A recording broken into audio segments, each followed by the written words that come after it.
Salam alaikum Azul Fillaoun, bonjour. Une de mes collègues, membre d'un groupe sur Facebook, un groupe qui a proposé la diffusion du slogan « Je suis Charlie », ce qu'on rencontre partout aujourd'hui. Donc cette collègue a dit aux autres membres de son groupe qu'elle préfère dire, elle, « Je suis Ahmed », pour évoquer la mémoire de ce policier achevé en direct devant des milliards de gens. Elle a été exclue du groupe. Je signale au passage que ce groupe Facebook est composé d'Algériens. Alors, d'emblée, et pour qu'on ne se méprenne pas sur ce que je pense de cette affaire, je déclare haut et clair que cette attaque est criminelle, que je m'incline devant la mémoire des gens qui y ont été assassinés et que rien ne peut justifier un tel crime.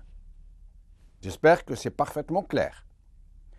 Mais, ceci étant dit, vous vous attendiez à ce qu'il y ait un mais, n'est-ce pas?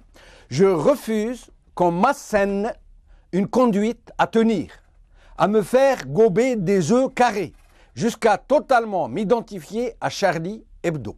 Non, je ne suis pas Charlie. Les journalistes de Charlie Hebdo ne pratiquaient pas la liberté d'expression. Parce que pour moi, et tous ceux qui sont comme moi, qui se sont pourtant abreuvés aux sources de la pensée occidentale, nous ne pensons pas dans notre logique, dans nos propres représentations de la vie et des valeurs, que l'invective aboyeuse, l'insulte, l'ordure et le fiel, déversés par pure provocation contre les convictions des communautés les plus fragilisées, contre leurs prophètes, puissent relever de la liberté d'expression. Je suis libre de penser que ce n'est pas de la liberté d'expression. Pourquoi le fait d'injurier une personne vivante relève-t-il des tribunaux, alors que déverser des bennes à ordures sur un prophète qui n'est pourtant plus de ce monde devrait-il être permis? Et curieusement, ce sont les mêmes qui cherchent à nous imposer ces attitudes outrageantes comme étant de la liberté d'expression, qui nous refusent le droit de dire notre avis sur la question. Juste de dire que ce n'est pas de la liberté d'expression pour nous. Quiconque ose aller à contre-courant de ces opinions, j'allais dire, péremptoires, est lynché, réduit à l'invisibilité, s'il n'est pas littéralement lapidé par des meutes de bien-pensants lancés à ses trousses. Mais si je persiste dans ma démarche et dans mon attitude, ce n'est pas seulement pour préserver ma liberté de pensée et d'expression. C'est aussi parce que je pense que forcer les gens à dire qu'ils sont Charlie n'est pas rendre hommage aux journalistes et aux dessinateurs qui ont été assassinés. C'est jeter de l'huile sur le feu. C'est refuser de s'asseoir tous ensemble autour d'une même table pour tenter de nous réconcilier, pour essayer d'empêcher les forces mauvaises tapies dans l'ambre de nous jeter les uns contre les autres. Forcer les gens à dire « je suis Charlie » au lieu de se recueillir et de méditer, c'est jeter de l'huile sur le feu, c'est exaspérer les haines, acculer les derniers espoirs en une humanité meilleure. Ce n'est certainement pas un hasard si le roman de Houellebecq, l'auteur réputé être le plus lu de France, et l'attaque meurtrière contre Charlie Hebdo au cœur de Paris ont défrayé la chronique en même temps, dans le même temps que s'organisent de gigantesques manifestations anti-islam en Allemagne. Des événements qui arrivent en même temps, orchestrés de façon magistrale. Le roman de Houellebecq, Soumission qui est la traduction française du mot islam, nous raconte une France dominée par l'islam et dont le président de la République, Mohamed Abbas, est un musulman. Toute l'œuvre semble n'être destinée qu'à attiser l'aversion de l'islam, à le faire voir sous son jour le plus menaçant, en quelque sorte à charger les gens de haine, à les charger, à les pousser à l'action presque, je dirais. au point où l'islam paraît sous son jour le plus avilissant, et donc par conséquent les musulmans aussi. L'auteur a d'ailleurs publiquement avoué, il l'a publiquement avoué sur une chaîne de télévision, il a avoué sa haine de l'islam. Et il a déclaré de façon très sérieuse que la religion la plus con, c'est quand même l'islam. Et donc, au moment où ce gros pavé tombe dans le marigot d'une islamophobie de plus en plus ordinaire, voilà que deux jeunes hommes, dont il s'avère qu'ils sont issus de la communauté musulmane, commettent un attentat contre Charlie Hebdo et font une douzaine de morts, dont des caricaturistes parmi les plus prestigieux de France. L'attentat a été filmé comme si une équipe de tournage était sur les lieux, avec divers angles, et jusqu'à des détails hallucinants, comme celle de ce policier qui avait été achevé par un des deux assaillants. On a pu suivre jusqu'aux paroles qui étaient échangées par l'un et par l'autre. Un réalisateur de cinéma aurait difficilement pu faire mieux. Il n'est nul besoin d'être un théoricien du complot pour se poser quelques questions, puisqu'elles se posent d'elles-mêmes, n'est-ce pas? Comment, en si peu de temps, au cœur de Paris, deux personnes ont pu commettre un tel attentat en pénétrant dans les locaux même de Charlie Hebdo, réputé hermétique à toute intrusion? Comment se fait-il que ces deux hommes aient ainsi pris tout leur temps, ne se pressant même pas, sans qu'ils soient immédiatement encerclés par les forces de police? La police française est-elle ainsi démunie au point de ne pouvoir réagir à temps à une attaque aussi audacieuse au cœur de Paris? Pourquoi, dans les images filmées, la voiture des deux assaillants semble ne plus être la même? Pourquoi ces personnes ont-elles pris le soin de porter des cagoules et un masque alors qu'elles ont laissé une de leurs pièces d'identité bien en évidence dans la voiture qu'ils ont abandonnée? Comment des gens capables d'une telle opération, dignes des forces spéciales les plus efficaces du monde, n'ont-ils pas prévu leur fuite pour se mettre hors d'atteinte des forces de police françaises? Et enfin, la question qui tue, la plus importante, à qui profite le crime? Aujourd'hui, France TV Info, le prochain Charlie Hebdo sera titré à 1 million d'exemplaires. Le Monde, le frappant télescopage entre la sortie du livre de Houellebecq et l'attentat contre Charlie Hebdo. 20 minutes. Des soutiens financiers affluent en direction de Charlie Hebdo. Avec nous aujourd'hui, Faisal Ansar, journaliste en France, et Gerfa, cadre du FIS. C'est Badreddine Gerfa, cadre du FIS. C'est Badreddine, marhaba bik, merci d'être avec nous. Alors, Badreddine Gerfa, à froid, votre impression sur cette sombre affaire, sur cette tragique affaire? Je vous entends mal. Restez avec nous, le soutien technique va s'occuper de ça, on va revenir dans un instant à vous. Faisal Ansar, merci d'avoir répondu à notre invitation. Merci de m'avoir invité. Merci. Alors Faisal, à froid comme ça, votre impression sur cet attentat, sur cette ambiance de commencement d'une sorte de guerre mondiale, qu'est-ce que vous pensez de tout ça? Écoutez, à mon niveau, moi, ça fait un bon moment que je travaille sur... Il semble que il semble que nous ne vous entendions plus. Est-ce qu'il y avait une interférence? Je ne sais pas. Voilà, c'est mieux. Si c'est un mobile, il vaut mieux ne pas trop bouger pour ne pas vous perdre. D'accord. Voilà, je vous en prie. En fait, pardon, je disais que c'est depuis un certain moment, en tant que journaliste, je travaillais sur les Allô? Oui, on vous entend très bien. Vous pouvez poursuivre. D'accord. Donc, je travaillais sur un peu on va dire la politique internationale et géopolitique, et puis je voyais se dessiner une idéologie qui était en train de se mettre en place, une idéologie des chocs des civilisations, oui, qui a été commencée à... j'entends, je pense qu'il y a un truc avec Skype que j'entends. Oui, c'est peut-être l'autre invité, mais on vous entend très bien. Il ne faut surtout pas bouger de place, on vous entend très bien. D'accord, donc du coup, je parlais de l'idéologie de choc des civilisations. En fait, c'est une théorie qui a été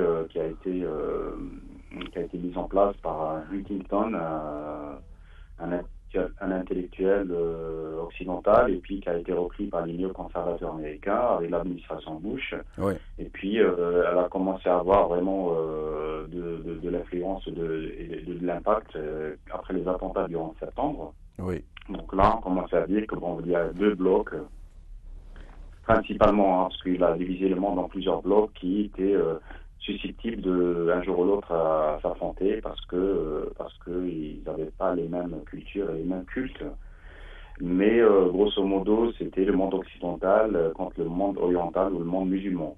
Donc c'est depuis le 11 septembre, on a vu en fait dans la foulée, même dans les déclarations, première déclaration de Bush fils après les attentats du 11 septembre, c'est qu'il allait y avoir une croisade. Donc le terme est fort et ça rappelle les guerres de religion du Moyen Âge. Absolument. Donc voilà, donc c'est simplement si là j'ai fait un peu un retour en arrière par rapport à cette histoire de l'islam qui est dans le collimateur, donc il n'est pas depuis aujourd'hui. En France, il y a eu toujours un retard, ça commence toujours aux États-Unis et puis ça arrive en France quelques années après. En France, c'est vrai, depuis quelques temps, on voit l'émergence, ou en tout cas une surmédiatisation de personnes appelées intellectuelles. Pour moi, l'intellectuel, c'est la transcendance.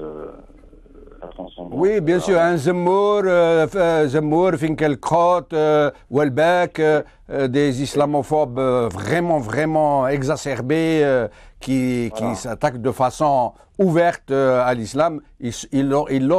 Quelqu'un d'autre l'aurait fait contre la judaïté ou contre le judaïsme, ou il aurait été traîné devant les tribunaux. Vous avez vu l'affaire Dieudonné, par exemple.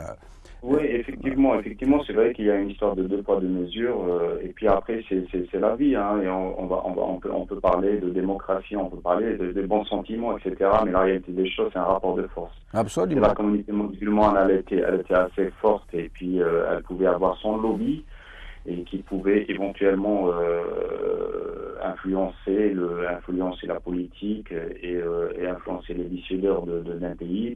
On aurait beaucoup du mal à attaquer les musulmans et la religion musulmane. Mais Faisal, sans vouloir faire dans la complotite, vous n'avez pas l'impression que tout ça est un peu trop bien orchestré, que c'est arrivé en même temps, que c'est trop parfait pour être le fruit du hasard? Écoutez, moi, à mon niveau, pour l'instant, les éléments que vous venez d'évoquer en introduction de votre émission, effectivement, qu'il y a énormément de faits très troublants par rapport à ce qu'on a pu avoir comme information, comme image. Effectivement, il y a énormément de faits troublants et un esprit critique et un esprit libre, bien sûr, il se posera des questions. Et puis voilà. Donc, moi, je n'inclus pas qui, en tout cas, de deux choses l'une. Soit il y a une défaillance, mais abyssale en termes de sécurité, de système de sécurité en France, soit il y a un laisser-faire. Donc un laisser-faire, ça veut dire une complicité quelque part. Voilà. Restez avec nous, Faisal. Moi, je ne suis pas, pour l'instant, je laisse la justice et la police faire son enquête. Oui. Mais de toute façon, il y a plein de points d'interrogation, il y a plein d'éléments qui sont très troublants dans cette histoire. Restez avec nous, Faisal, restez avec nous. Badreddine Guerfa, est-ce que nous avons... Badreddine Guerfa, est-ce que le problème a été réglé? Badreddine Guerfa? Oui, c'est Badreddine. C'est Badreddine. On aurait voulu vous avoir par Skype pour avoir le plaisir de voir votre longue barbe blanche qui nous fait toujours plaisir. Malheureusement, il semble qu'il y ait eu un problème. Mais enfin, je voudrais vous poser d'emblée une question. C'est Badreddine. À votre avis, en partant du fait à supposer que c'est bien ces jeunes musulmans qui ont attaqué Charlie Hebdo. Ils ont crié, on les a entendus clairement, le prophète est vengé, on a tué Charlie Hebdo. À supposer que ces gens l'ont fait vraiment pour venger le prophète comme ils le revendiquent.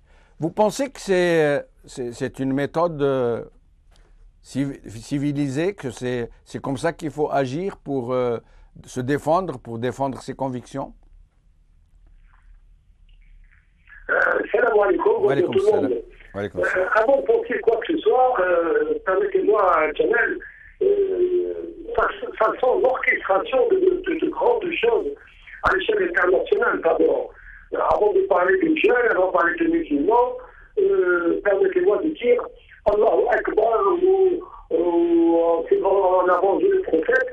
J'ai déjà vu en Algérie en 93 les cris de Allahu Akbar, c'est pour que c'est-à-dire qu'actuellement, c'est les islamistes qui font ça, c'est les intégristes, c'est les terroristes, appelez-les comme vous voulez. Mais, malgré ça, bon, certainement, c'est pas la meilleure méthode pour défendre l'islam. Je ne dis pas, permettez-moi, je ne dis pas que ceux qui ont fait ça, c'est des jeunes musulmans ou quoi que ce soit. Je ne sais pas ce qui s'est passé exactement. Je n'ai pas d'informations, vous n'avez pas d'informations. Tout est si bien orchestré, mais quand même, je le redis, que la meilleure chose pour nos jeunes, surtout ceux qui sont en Europe, je pense qu'on a en France, disons, des millions de jeunes d'Algériens, la meilleure façon de se créer des lobbies économiques, des lobbies dans le journalisme, dans les prêches, dans les finances, etc., pour pouvoir avoir du poids en Europe pour montrer ce que peut faire les musulmans, et et ça c'est le plus important à mon avis, c'est pour pouvoir influer ce qui se passe dans les Algériens dans leur pays, les Tunisiens dans leur pays, les Marocains dans leur pays, les Égyptiens, etc. Parce que l'islam, pour que l'islam, les tentats de l'islam soient il faut d'abord parler de nos rapports, de nos rapports, comme on dit, c'est-à-dire dans nos propres pays. Oui, mais pourquoi c'est Badreddin? Dans le pays, chacun dans son pays, pour changer ses gouvernants, pour avoir une démocratie, la liberté, pour avoir des mosquées libres, un islam libre, une économie libre, comme ça. Oui, c'est Badreddin. On pensera à la khilafa avec les méthodes mondiales, comme le disait Sidi. C'est Badreddin. Pourquoi pas le Commonwealth islamique? Monsieur Badreddin Garva, le problème aujourd'hui, c'est comme si on donnait un spectacle. À chaque fois que les musulmans bougent, ce ne sont pas des forces démocratiques, ce ne sont pas des forces qui sortent dans la rue, qui portent des contestations politiques, qui sont organisées, qui ont un modèle d'expression qui représente leur peuple. Mais quand ça se passe, c'est généralement avec des kalachnikovs, des tirs en l'air, Allahu Akbar par-ci, des égorgements par-là, etc. Et des mouvements qui sortent bizarrement dans le où. Vous avez vu par exemple Daesh, et qui choquent le monde entier et qui à chaque fois remontent les opinions publiques, ce que pensent les gens de nous, ils les remontent contre les musulmans, contre l'islam, contre cette religion qu'ils perçoivent de plus en plus barbare. Pourquoi que ça se passe comme ça? Est-ce que vous, qui êtes cadre du FIS, un membre dirigeant du FIS, est-ce que vous n'avez pas la possibilité de porter un discours de paix, un discours de démocratie, un discours de contestation politique civilisée? Pourquoi est-ce que à chaque fois nous retombons ou nous nous laissons faire ou nous nous laissons mettre en boîte par des mouvements sortis dans le Sioux et dont on découvre souvent qu'ils sont manipulés par des forces, vous savez qui? Je dis un grand ouf, c'est Jamal. Croyez-moi, ce qui s'est passé en Algérie dans les années 90, en Égypte récemment, en Libye, en Palestine, avec Hamas, etc. L'Occident ne veut pas de démocratie dans les pays arabes. Un point, c'est tout. Qu'il encourage tous les extrémismes pour que le sang coule, pour qu'ils se donnent la raison, toute la raison du monde, pour pouvoir s'accaparer des richesses des pays arabes, pour pouvoir faire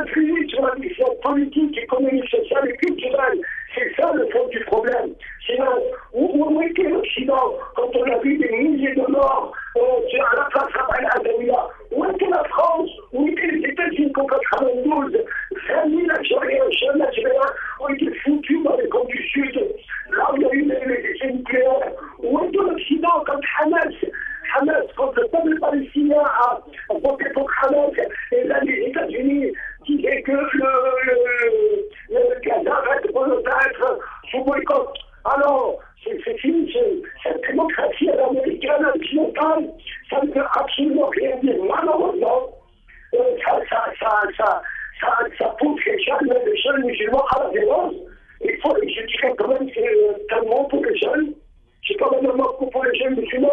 C'est un dictateur, c'est des embuscades qui va enfoncer les jeunes dans la violence.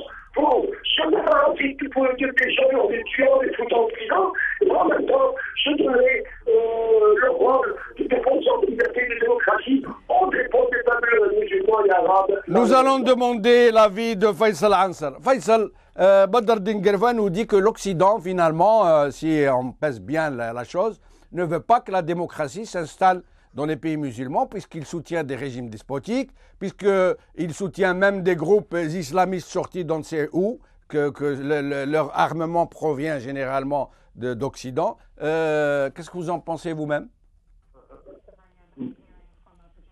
Monsieur Benchenoub, là j'ai une interférence. Je pense que je vous entends mal. Mais là, on vous entend bien. Si vous avez entendu ma question, ou à peu près.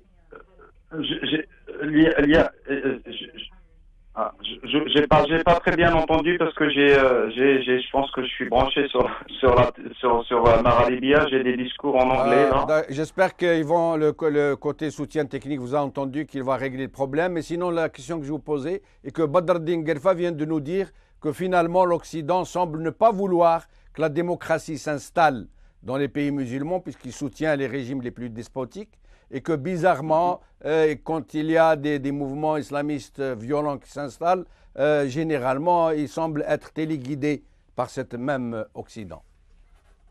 Écoutez, moi je partage plus ou moins ce qu'il vient de déclarer. J'ai pas tout entendu, mais sur l'idée que effectivement, des régimes démocratiques dans des pays arabes ou des pays musulmans ou généralement des pays qui intéressent les puissances occidentales, bien sûr que c'est pas quelque chose qu'ils souhaitent, parce qu'un pays démocratique, ça veut dire un pays qui va gérer ses ressources dans la transparence, qui va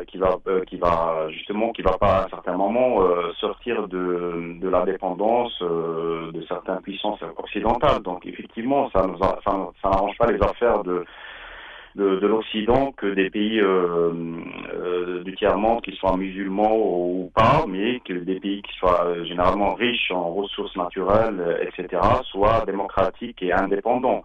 Il vaut mieux maintenir soit des dictatures avec lesquelles on peut faire des affaires, et soit justement effectivement encourager l'installation de gouvernements on va le dire terroristes, parce que ça justifie ensuite des interventions militaires. De toute façon, soit une dictature, soit des régimes violents, ça permet de manière ou d'autre de garder la main mise sur ces pays-là.